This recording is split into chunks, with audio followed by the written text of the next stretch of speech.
Hello everybody and welcome back to another video here on the one and only Tribal Warrior YouTube channel. And of course I am the Tribal Warrior, and in today's video, as you see by the thumbnail and as you see by the title, we will be taking a look at my 2026 WWE BackLash Tampa review. So I'm going to be reviewing the entire show from start to finish. And of course the 2026 edition of WWE BackLash took place this past Saturday on May 9th at the Benchmark International Arena in Tampa, Florida, and featured 5 matches plus a major announcement from the greatest of all time, John Cena. The show leaned heavily into post-WrestleMania fallout, with emotional rivalries, outside interference, and a major tease about WWE's future. So of course we're going to talk about each match, the announcements, and my predictions, because in my last video I predicted the show, so we're going to see which predictions I got correct and incorrect. So with that being said, let's get into our first match of the show. So the show kicked off with a really strong match. It was Braun Breaker versus Seth Rollins. So Backlash 2026 opened with a huge, massive, amazing clash between Braun Breaker and Seth Rollins. The kind of match immediately set the tone for the night. Rollins tried to use his experience and ring IQ to slow Breaker down, but Braun's raw power just kept changing the entire momentum. Every time Rollins seemed to take control of the match with his signature offense, Braun Breaker answered with an explosive throw, clotheslines, and brutal tackles that had the Tampa crowd going crazy.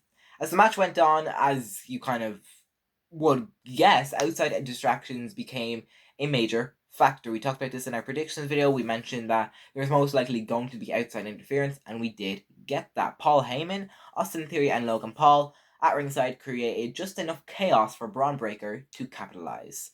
Rollins nearly stole the win after a close fall, but Braun recovered and crushed him with a back-to-back spear for the victory. It was easily one of the biggest wins of Braun Breaker's career and made him look like really, really strong and a future world champion. Just to look at that picture there you see on your screen, Braun Breaker's hand being held up with a laid out Seth Rollins. Wow, Seth Rollins, this iconic future WWE Hall of Famer, defeated by this young up and coming superstar. So really, really great work from both of these men. There were so many great spots in this matchup, and yet really a super match. It made Braun look good while also not burying Seth, because of course we had the outside interference. I did predict this in my prediction video, so I did get this prediction correct. But yeah, I did say this match was going to be good too, and it really was a good match. So yeah, great opener for Backlash 2026. So the US title was on the line. Trick Williams defending the US title against Sami Zayn. So of course Sami came into the match determined to outsmart the younger champion, and he used his veteran style to keep Trick frustrated early on. Zayn targeted the legs and slowed the pace down whenever Trick started to build momentum, forcing the champion to fight from underneath. The ending became controversial when outside interference changed everything. Of course, Trick Williams' good friend Lil Yachty got involved. The distraction from Lil Yachty gave Trick the opening he needed to hit the trick shot, his finishing move, to retain the United States Championship as the crowd cheered on Trick. The victory kept Trick's momentum alive and continued the rise, his rise as one of WWE's fastest growing stars. And it was another amazing match. All the matches in the show were actually excellent, and this match just kept the atmosphere going. Of course, one major factor we all were worrying about going into the show was the time of the matches, because WrestleMania had us all disappointed. WrestleMania had us all worrying how long the matches would be, because of course the WrestleMania matches were really, really short. We talked about that in our WrestleMania review video on how short the matches were. It was quite disappointing. But of course, the first match, it was lengthy, which was very good. Then the same with the second match, and that really set the tone. Oh yeah, this is going to be a great show. So yeah, an amazing match. I did predict this in my predictions video, because I wasn't expecting Trick to drop the title this early, especially after just winning it a couple of weeks ago at WrestleMania. So yeah, amazing match at Backlash. So then we got a tag team match. Danhausen and the Mini Hausens versus The Miz and Kit Wilson. So the mood shifted, completely for the third match when Danhausen introduced his mystery partner. Because, of course, we were told going into Backlash that he was going to get a mystery partner. It was going to be The Miz and Kit Wilson versus Danhausen and whoever he could find. But yeah, it was revealed that Danhausen's partner was Minihausen. A lot of people were predicting Shane McMahon. I even said in my predictions video it might be Oba Femi, but I was miles off. I should have known better because this is the comedic match, and I don't think Oba would fit in that comedic style of things. So, sorry. The crowd exploded laughing before the match obviously officially started because, of course, we were expecting this proper wrestler. I'm not saying that he isn't a proper wrestler because he had really great wrestling skills, surprisingly. But this little guy walked out, and obviously you would start to laugh. Now, I wouldn't be surprised if some people were really disappointed because, of course, this is wrestling. This is men trying to beat each other up. This is women putting on amazing matches. That's what you would expect. But no, we got a little mini guy come out, but it wasn't even that bad. What do you expect from something during this kind of what era in the WWE? It's not everything serious anymore. But yeah, I did like this match because it wasn't the entire show. If the entire show was jokes and BS like this, then I would have been mad. But I really did like this because it was entertaining. And when I saw Minihausen come out, I was a bit disappointed, but I realized, well, look, everything's good so far. So I'm just gonna put my smile on my face, and the rest of the match did put a smile on my face. So wasn't really complaining. So The Miz and Kit Wilson, let's get into the match. So The Miz and Kit Wilson obviously tried to take the match seriously, but the bizarre moveset from Danhausen and his tiny partner constantly threw them off their game. Things got even crazier near the end of the match when multiple Minihausen suddenly appeared around ringside. Of course, Kit Wilson, he got the original Minihausen and threw him back into the box where he came out of, and then the time machine, the mix-up machine, costume, whatever you want to call it, it turned back on again, make all these weird noises, and then the box opened, and we saw Minihausen come out again. But out of nowhere, a bunch of little Minihausens came out of the box and just jumped Kit Wilson. So it was quite funny. Obviously confusing for The Miz and Kit Wilson, but the comedy chaos eventually led to Danhausen hitting his karate kick and stealing the win for his team. This obviously wasn't meant to be insane. It was meant to be the fun break in the middle of the show, and the audience loved every ridiculous second of it, including me, because I knew that this wasn't going to happen throughout the show, and I knew that this was just going to be this little break during the show. And of course, going into the match, we all knew this wasn't going to be a big, serious, classic match of the year. Like, we know it wasn't going to be the match of the year. It was just here to put a smile on some of our faces because we don't need this big serious thing throughout the entire show. But in my predictions video, I did predict for Danhausen and his mystery partner to win, and of course they did. So yeah, really nothing to complain about this match. Obviously it was comedic, but it wasn't anything special. When we get to the end of the year, I don't think anyone will remember this match like it was a 5-star classic round. But yeah, pretty decent match.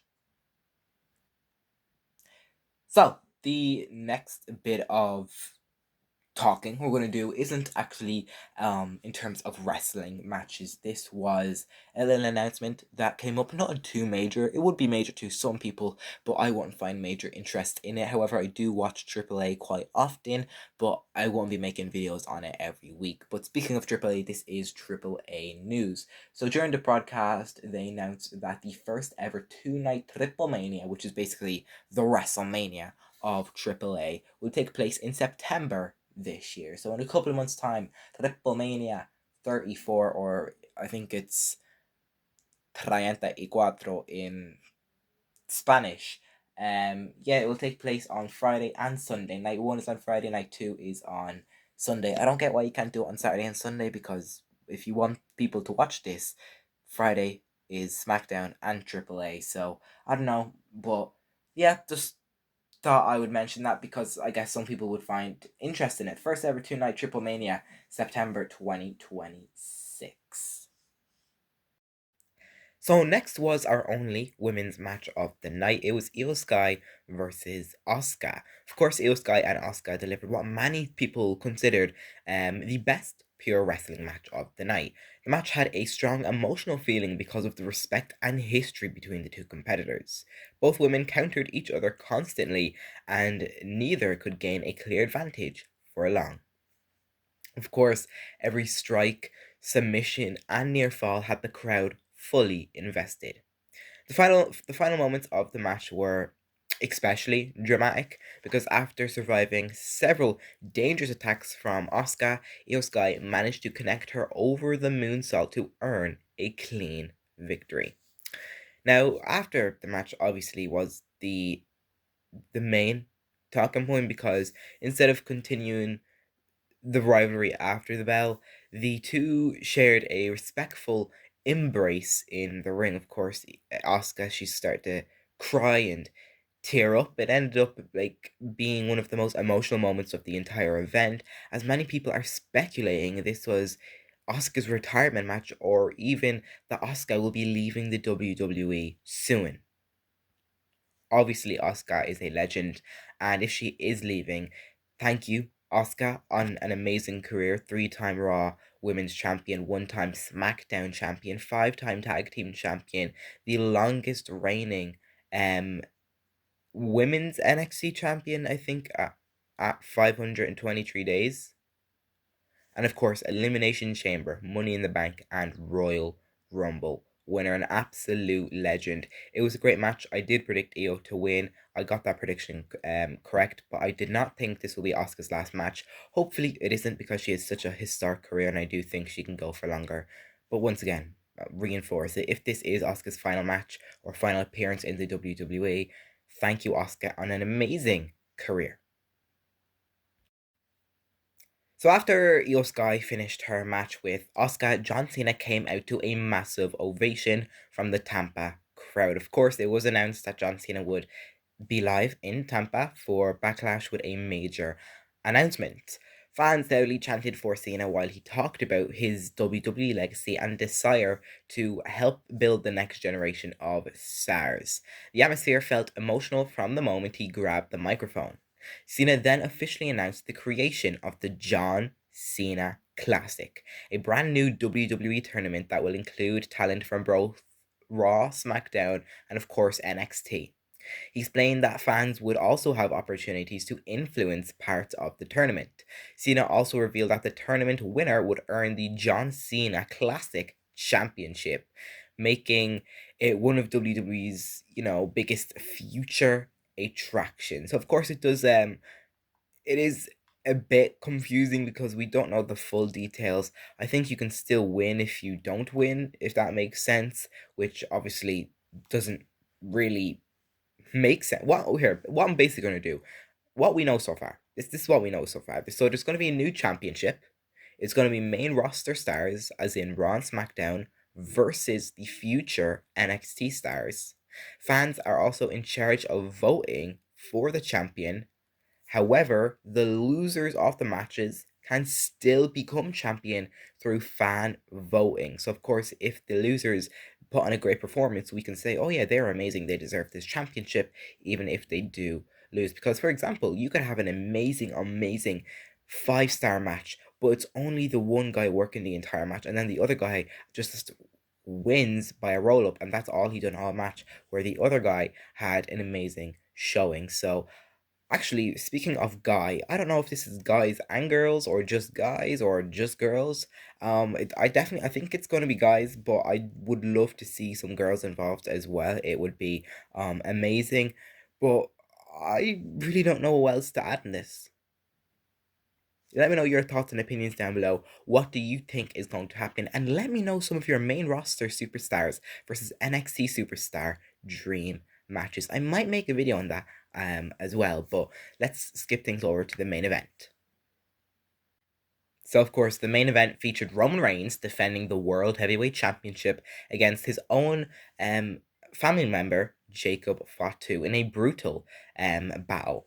From the opening bell, Fatu fought with pure aggression and refused to show any fear towards Roman Reigns. Roman tried to stay composed, but Jacob's intensity overwhelmed him for a large stretch of the match. Even though Fatu looked unstoppable at times, Roman managed to survive long enough to take advantage late in the match. Reigns connected with a spear and barely escaped with the championship victory, which I did predict in my predictions video. However, the story didn't end there because Jacob Fatu attacked Roman Reigns after the match, making clear that their family war is far from over. It was insane brawl. Of course, you see in the photo there, the security guards, the officials, Adam Pearce trying to get Jacob off, like pulling his hair and all. It was quite cool. The show ended with chaos and tension surrounding the Bloodline's future as the Samoan werewolf stood tall. And that concluded our show. That wrapped things up, and really, it was an amazing show, and nothing to complain with any of those matches. All of them were really a great outcome. And speaking of opinions, this is a review video, so let's hop things over to Twitter now and take a look at your guys's review. So as you know, after every premium live event, I post this on my X. Of course, you can follow me at the Tribal WRX. And I said, what did you rate WWE Backlash?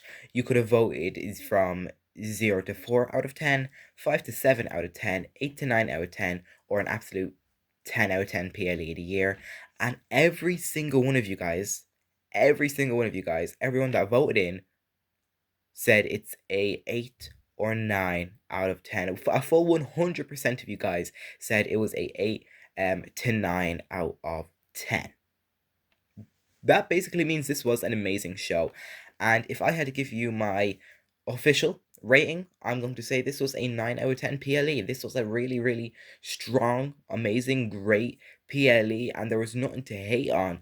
If I had to hate on something, I'd probably say maybe the stage could have been better, but that is literally it. I would also like a bit more video packages, like building up to the match, but other than that, the show was amazing. The show was great, and in my opinion, I think this here could have been the PLE of 2026 so far. Probably better than WrestleMania, if I'm being honest.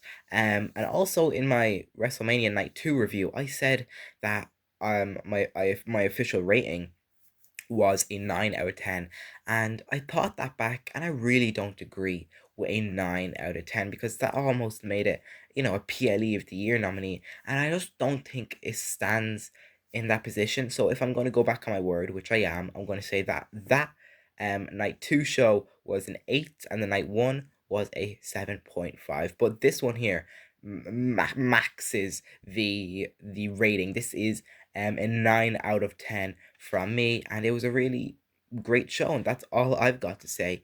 But let me know your thoughts and opinions down below in the comment section below. What did you think on the show? I thought it was amazing, and hopefully the WWE can capitalize. Of course, we Saturday night's main event coming soon, and Clash in Italy, so hopefully those shows are amazing. But they are really soon, so in my next few videos, we're going to see my predictions for those shows. So yeah, stay tuned, and thank you guys so much for watching. And with that being said, I will see you in the next video. And until then, remember to always, always stay tribal. Yeah.